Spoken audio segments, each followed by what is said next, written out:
Hi, and welcome back to another episode of Armchair Pundits. This is a different show this week, as we just had the Arsenal versus Man United game. We're going to have, as you can see, a fan of each team, Philip and Jeremy, discuss the game, discuss their transfer window, and how they think their season will go. So, without further ado, we'll start with the newest guest first, Jeremy. As you guys won, Yeah, tell me how you feel. I'm feeling relieved. Honestly, I think it was a good game. I think for the neutral, definitely a game where it was end to end stuff. I think there were moments where each team kind of dominated. As an Arsenal fan, I was sitting on the edge just after we scored. Funny enough, I mean, just seeing Rashford score and then we equalise soon after, and then it's like Man United are dominating. They're really like possessing the ball. It's like, well, where's this goal going to come from? And it looked like no one was able to capitalise. And then, things just changed very, very quickly. So I'm relieved. You know what I mean? I'm very relieved, to be honest with you. No, I was shocked. I was even shocked why Arsenal allowed us to dominate. I expected Arsenal to dominate the game. I was shocked. Man United we had more possession most of the game, most of the first half anyway. And I was shocked. And then when Rashford scored the goal, I thought, woo! The first touch is in the box. First touch in the box by any player. First shot, only shot on target, only shot. I was shocked. I thought from then on, okay, Man United might take it. But then, guess what happened? The thing that confused me the most, was the fact that we know Rashford. This is not the first time we've dealt with Rashford. You know that his signature move is to cut in, hit that in the top. You know what I'm saying? Like, he does that regularly. But you showed him inside. Both defenders showed him inside. I'm thinking to myself, come on, guys. Show him outside to his left. Let him use his left. At least that way, you know what I mean? We've got a better chance. But, yeah. Do you think it was a good goal? It's a good finish. It's typical Rashford, isn't it? So, do you think Ramsdale could have done better? Because he got a touch. He got a little touch. There's power though, bro. There's power in the shot. Yeah, he hit that sweetly, very sweetly. Yeah. So, yeah, it's a quality finish. It's a quality finish. You can't really stop those. To be fair, I hear it. Well, personally, for me, the game was going good. It was going good. Rashford scored his goal, which I was surprised by because when the game first started, Arsenal were camped inside a half. When it first started, I was like, "Whoa, we were not even getting out." When I saw the the heat map where you can see where Man United that was funny. The heat map was camped in the Man United's half. I was thinking, how are we even going to get out? And then obviously the Rashford goal. Then things started to change. Arsenal sat back, surprisingly. I don't know. Was that a tactic from Arteta? I think it was, because if you watch the game, they didn't press you. So you didn't press them, sorry. So whenever Man United defenders had the ball earlier in the game, they let you have it. That's why they had no possession. They let it pass left, right, left, right, left, right. And it's only whether Arteta could put him in a half time and said, "What are you guys doing?" We press from the front. When they started pressing, so come on, Anana's good on the ball, but the rest of the defenders aren't that great on the ball. So when they started pressing, you start making mistakes, and that's when Arsenal okay, cool, we can put it on them now. And that's when it started to change. So I think whether they got the tactics wrong at the beginning or whether they listened to Arteta, which I find hard to believe. But for Arsenal not to press early was a bit shocking. But in the end, you turned it around. So I don't know. I was sitting there, I wanted a draw. Personally, I was good with a draw. Right. I'm not even gonna lie to you. I was good. No. Come on, bro. Hear what I'm saying. Let me explain myself. Do you know why I say that? It's because I saw the way the game was going, and so from my perspective, it was like, you know what? The way they're pressurizing us right now. If they score, which they look like they were going to do, that's worse. That's the worst thing that could happen. You know what I'm saying? So at that point, I was like, let's work this game. Don't do anything silly. There are some players that will try and press and then they don't track back, and then something silly happens, then we concede, and it's like, wow, we lost the game. I think it was holding it in there, keeping shape. I don't think anyone really stepped out of shape. For any there were few mistakes. And that's why I feel like they were. Go on. No, I think I was surprised by Arsenal because all my friends were telling me, bro, watch Arsenal. They're going to be on you, possession, mad, crazy, this, that, other. And then what happened? Saka was on lock. Dallo had Saka on Yeah, lock. he did. I was shocked, bro. On lock, bro. Really? It was on lock, bro. First half. What it was, like I said, because Philip was at my house watching it. Like I said, because they had a right back playing as a left back. Saka likes to cut in. So every time he cut in, he was on the stronger side of Dallo. So it made it a bit easier for Dallo. If Saka tried to go down the wing, then it would have been easier because he wouldn't know which way he was going to go. But from memory, he always cut in, which makes it easier because you can double up. And after a while, Saka started to drift. After a while. But it looked like he had him on lock because he couldn't do it. Yeah. But that's what you got to expect now. No, 100%, but that's what it was. Like, a man of that caliber, they know what he's about. Do you know what I'm saying? He's likely to cut in and then go. But you could tell that there was Dallo and then there was a double up. I don't know who it was, but doubled up. Martinez comes in quite quick. Yeah. And so he came in, doubled up, so then he closed off that way for him to not cut in. Do you understand? And even if he got past that, there was another player just after. So it was almost like there was no way for him to do that. And Saka's he's not bursting down the line to cross it. No. Do you understand? That's not his game. So not yet. Not yet. Not his game yet. Yeah. And so until he develops that side of his game, he's going to get found out. Yeah. I personally think Man United showed a good account of himself. I think Wan-Bissaka and Dallo handed your Martinelli and Saka quite well. I wouldn't say Wan-Bissaka had Martinelli on lock, but he gave him a tough time there because there was no. He didn't have any space. There was no space for him. No, he didn't give him time. There wasn't really a threat from Arsenal. I'm trying to think. Saka's probably your best player, right? There was no threat. Odegaard scored his goal, yes, but it wasn't like Arsenal really deserved that goal. It was just straight. They didn't get him on the ball. Yeah, they didn't get him on the ball enough after that. That's what I thought. He didn't get enough of the ball to enable him to dictate as much as he would like to. Yeah, that's true.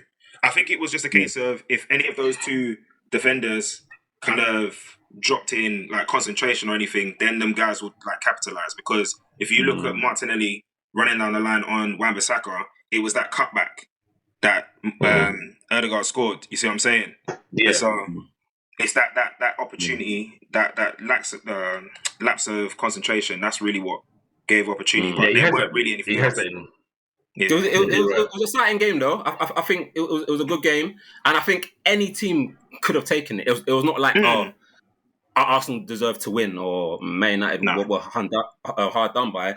Like there was a few decisions, like the offside. That what was your emotions? Because I know you must have been on the floor when they scored, and you must have been in crowd 9, Philip. The turnaround must have been peak. Bro, I got a call from a couple of my friends. I was going mad. Yeah. And then all you do is the video.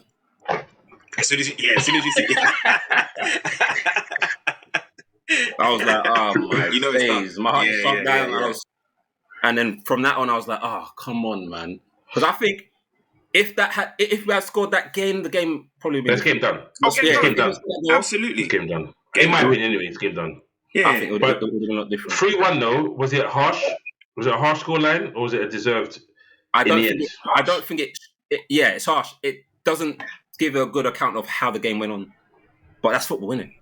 You could no one cares really. Well, but Arsenal at the end of the day did what they needed to do, and Jesus left my man sliding on the floor. Yo, wow! That goal was a good goal. And obviously, I have to say well done to Arsenal because even though I don't think they deserved it, I think a draw would have been a fair result. But Arsenal are playing well and they've got guys that can actually finish. That's the problem with Man United. We don't have guys that will just finish goals. Like Rashford had a few chances and he made the wrong decisions in indecisive times when he should have played through a player, but he's trying to go by himself. So we need that striker. Now that we got Rasmus in, and we saw him play a little bit. He looked good when he came on. He's scary, you know. Yeah. He's actually scary. He's a bully boy. Like he's actually up there. Yeah. Yes, Probably. yes. So Probably. I think when he plays with the team a bit more, he integrates himself in the English Premiership. I think we'll see some good stuff from Rasmus. I'm excited to see what's going on with him. Okay, so that's the account of the game. So we'll move on to who you guys think will be your most important player this season. It's very early, but transfer window's closed, so you signed your players. Let me go through. So Highland, Mount, Onana, Amrabat, and Johnny Evans, which was a surprise. That's Reguilon coming in, We'll talk about that one. and Bayern there. I'm not sure if that's how you say his name, Turkish goalkeeper. So that's the Man United signings, and Arsenal have brought in Declan Rice, Kai Havertz, Timber, and a surprise one for me, Raya. So Yeah, Raya. So well, as Jeremy started first, Phil, if your signings, who do you think is going to be your most important player this season? And have you been happy with the transfer window first?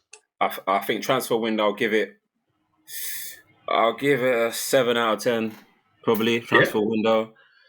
And only because we got Amrabat finally. I think he will be the signing. Important. The important. Even us alone, it could be permanent. But I think Amrabat. It's hard to choose. Amrabat, Onana, and Rasmus Højlund. It's hard to choose between them three because we've needed those three positions and we've got them now. But I'll say number one, most important, probably Rasmus, because we needed a striker. We need someone who can score goals. Obviously, he hasn't scored loads of goals in his career, but from what I just saw him do, 9 minutes last season. Yeah, from what I just saw him do, it looks promising. And Martial didn't do nothing in that game, and what he came on and did in that time outshone Martial. Your manager said he had a good game. He's got good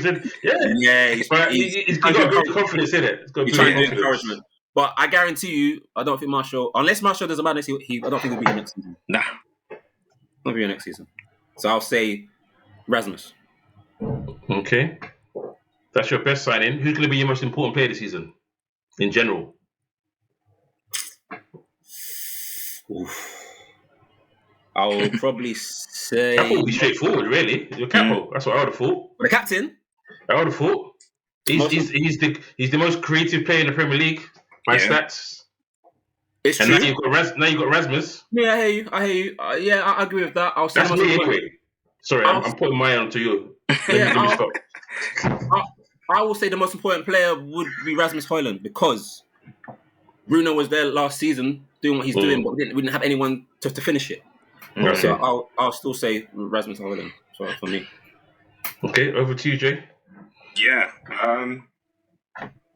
In terms of like the window, I think like we had. I think spent a lot of money as well. Bro. Exciting. It was very exciting. A lot of money. 234. 220 million. It's euros here. 234 million euros. I'm not good enough to transfer that to the pounds. So. It's no money.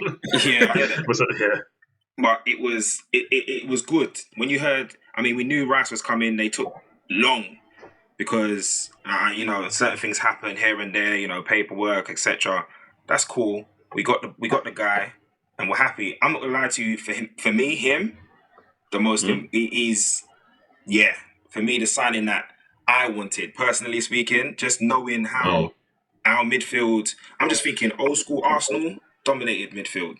That's just how we ran game. And I think that was what we were missing. Someone who could really take, the game by the scruff of the neck in the midfield. Rice is that guy. He's absolutely that guy. We need that kind of someone who's just going to get dirty, clear up, but be all over the place. You know what I mean? And young, that he's got the legs. He's absolutely got the legs. So that's the guy. I also think he's a bit quiet today. Yeah, are you sure? I'm hearing what you're saying, Jeremy, but I'm not seeing what you're saying. What? Yeah. I bro. I thought up until he scored, I thought he's having a quiet. We said he's having a quiet game, But big players have big moments. Yeah, true. So in all regards, when he was quiet, he had a big moment and he took it. Do you know what it is? I think it's the fact that's what you're there for. It's his positioning. Do you know what I mean? Because what he was used to playing at West Ham, it's not the same. So it's certain habits and certain changes. And I know we changed our formation as well, so we weren't playing that 3 at the back. You know what I mean? It looked different, and so his positioning was different. So his effect on the game was totally different as well. But he made some crucial tackles. There were some tackles he got back, took the ball off, and there were some crunching tackles as well. That was like, that's what you want in a game like this, of this magnitude. Sometimes you need that tough tackling individual to be like, okay, we're not here to just joke about. And so he's got it in him, but I think it's him getting used to Arteta's way of playing. But he's got it in the locker. And I think for me, a play like that is going to be very important. I think everyone else knows about the rest of the players in the team. I think another player who I was so looking forward to having was Timber. Because him, seeing him pre-season and seeing him off of just a few bits, and even seeing him playing previously, you know he's a solid guy. He's a solid guy. And unfortunately, obviously, we're not going to see much of him anytime soon, but it would have been Timber if he was still playing. But yeah, it's got to be Rice. It's got to be Rice for me. Okay, what would you mark your transfer window out of 10? I would give it probably like a 6. 6? I'd say it's a 6. I feel like we haven't really solved that striker, that guy up front, up top. Okay. I feel like that's a missing part. We did have the defensive part taken care of. Obviously, we got an injury there. The middle part was taken care of in addition, but there's no real striker. But it's almost like you're kind of hoping that Arteta's got a plan whereby we're using our wingers more.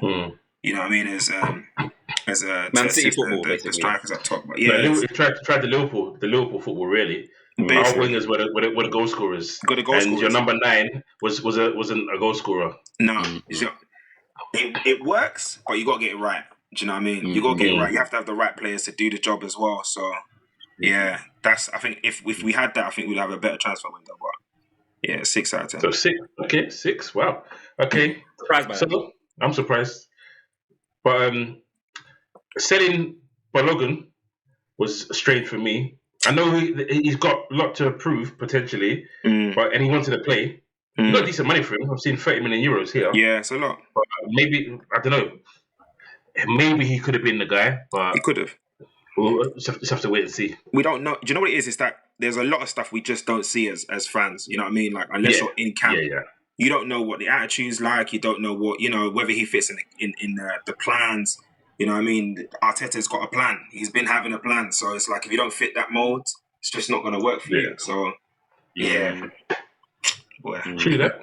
Okay, so last question before we wrap up. Where do you think you guys will finish? So, Jeremy, where do you think you'll finish?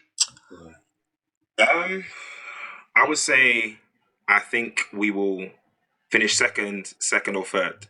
I'm leaning more towards second because I do feel like you know what it is? It's the fact that we haven't changed our team like ridiculously enough to be like, well, people don't know what the objective is or what the plans are. Don't get me wrong, I do feel that there are other teams that are going to be on form. However, I feel like we've got the tools. I feel like we've got the depth as well. There are some players that I was surprised that have been playing pretty well that didn't. Fabio Vieira, last season, I was looking at him sideways like, bro, like, you're meant to be a guy. And like he's actually done quite well. Some people need time to adapt in the first year, innit? You see what I'm saying? So he's definitely come up, and he might be very key. We still got Trossard on the side as well. So the players that we've got that can do a job throughout the season. And obviously, I know we've got Champions League. That's also in itself a challenge. So that might obviously wear out some players. But like I said, we've got players on the bench. Like we've got a lot of, we've got selection. So I think we'll still be up there, definitely. Okay. Phil? First, bro, come on. What do you think? Man United. Case Man United. We're going to win the league, yeah? I'm joking. I wish, man. Where are we going to finish, bro? At the start of the season, I think I said second. But now, I'm saying top 4. Top 4, you know? I'm saying Champions League spot. Okay. That's fair enough. You can't say anything less. In the day, realistically, as a Man United fan, you can't say anything less than we're going to finish. That's the minimum expectation. Yeah. Is Champions League Not space five spots this season? Potentially it'd be 5. Potentially. Yeah, so if it's definitely that, then I'll say Champions League spot. But what I'm hoping for is at least third. No lower than third. Okay. Well, I enjoyed that game. I wanted a draw. Didn't get what I wanted. Because obviously it's only early, but to stay ahead of you guys is always important. But it's nothing. It is what it is. So, okay, cool. Thanks for your first appearance, Jeremy. Pleasure. I'm sure there will be more. Yes, sir. And Phil, we'll see you again soon. Yeah. Thanks, guys. Don't forget to subscribe. Don't forget to leave comments as well, whether you think Arsenal did deserve to win or whether Man United were robbed, as Ten Hag believes that it should have been a penalty and the goal was, in his eyes, onside. But yeah, leave your comments and let us know. Take it easy. Peace.